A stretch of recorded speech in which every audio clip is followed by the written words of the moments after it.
इसलिए कि ये मेरे हुसैन और हसन से मोहब्बत करने वाला है।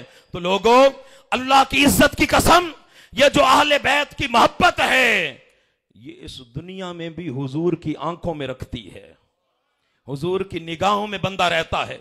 और हश्र में भी आका दो आलम सल्लल्लाहु अलैहि वसल्लम और सैयदा कायनात और हुसैन और हसन अपने गुलामों को खाली नहीं छोड़ेंगे, बल्कि जन्नत में लेके जाएंगे।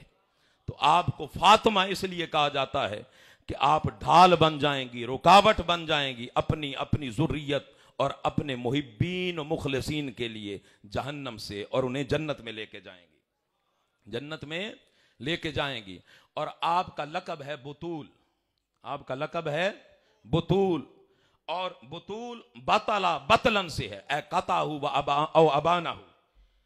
और ये कुरान पाक में भी आया है, वह तबत्तलीला है तबतीला, यानी हर एक से कट के, हर गैर की मोहब्बत उल्फत चाहत से कट के सिर्फ अपने मौला का हो जाना, सिर्फ अपने मौला का हो जाना, इस अंदाज में कि उसकी गुफ्तार भी अपने मौला की हो जाए, उसका किरदार भी अपने मौला का हो जाए, उसका अखलाक, उसका देखना, उसका बैठना, उसका सोचना, हत्ता कि उसके ख्यालात भी हर चीज अपने मौला के ताबे हो जाएं, हर चीज से कट के कुल्लियतन फना फिल्ला जो हो जाए, उसे कहते हैं वह तबत्तलीला है तबतीला। और ये हुजूर की सिफत अल्लाह तबारक व तआला ने बयान की।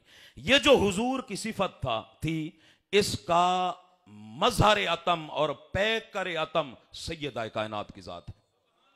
मजहर अतम और पैकर अतम, आका गारे हिरा में जाते थे, रातें गुजारते थे इबादत में, कुर्बान जाएं, पूरी पूरी रात इबादत में गुजारते थे। और सैयदा कायनात खजूरों के बने हुए मुसल्ले पे पूरी रात इबादत करती हैं, और बिलाल की अजान की आवाज आती है और अर्ज करती है, मौला तेरी रातें कितनी छोटी हैं। मोहम्मद की बेटी फातिमा ने जी भर के इबादत नहीं की, तेरी बारगाह में सजदा रेजी जी भर के नहीं की, तेरी रात मुकम्मल हो गई।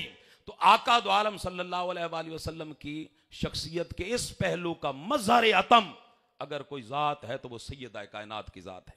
यहां मैं बहुत बड़ा जुमला कहने लगा हूं। रिवायत आपने सुनी है कि हुजूर ने फरमाया था, साहबा बैठे थे, जमी साहबा कसीर तादाद में, हुजूर ने पूछा कि औरत का सबसे बड़ा शर्फ क्या है। औरत का, ये हुजूर ने सवाल पूछा साहबा से, सबसे बड़ा शर्फ और इकराम औरत का क्या है। तो साहबा किराम ने जवाब दिया, लेकिन हुजूर ने फरमाया कि किसी का जवाब दुरुस्त नहीं है, हुजूर ने किसी का जवाब कबूल नहीं फरमाया। मौला कायनात भी बैठे थे, वो भी जवाब देते रहे, बाकी साहबा किराम भी जवाब देते रहे। जब शाम को वापस आए आका दो आलम सल्लल्लाहु अलैहि वसल्लम की बारगाह में, तो अब साहबा बैठे थे, मौला कायनात ने अर्ज की हाथ खड़ा करके, या रसूल अल्लाह सल्लल्लाहु अलैहि वसल्लम, अगर मुझे इजाजत दें तो मैं जवाब दूं, अगर मुझे इजाजत दें तो मैं जवाब दूं। हुजूर ने फरमाया, जी अली खड़े होके दें जवाब। तो हजरत मौला कायनात ने अर्ज की, या रसूल अल्लाह सल्लल्लाहु अलैहि वसल्लम, औरत का सबसे बड़ा शर्फ ये है कि कोई गैर महरम उसे ना देखे और उसकी निगाहें किसी गैर महरम को ना देखे, कोई गैर महरम उसे ना देखे और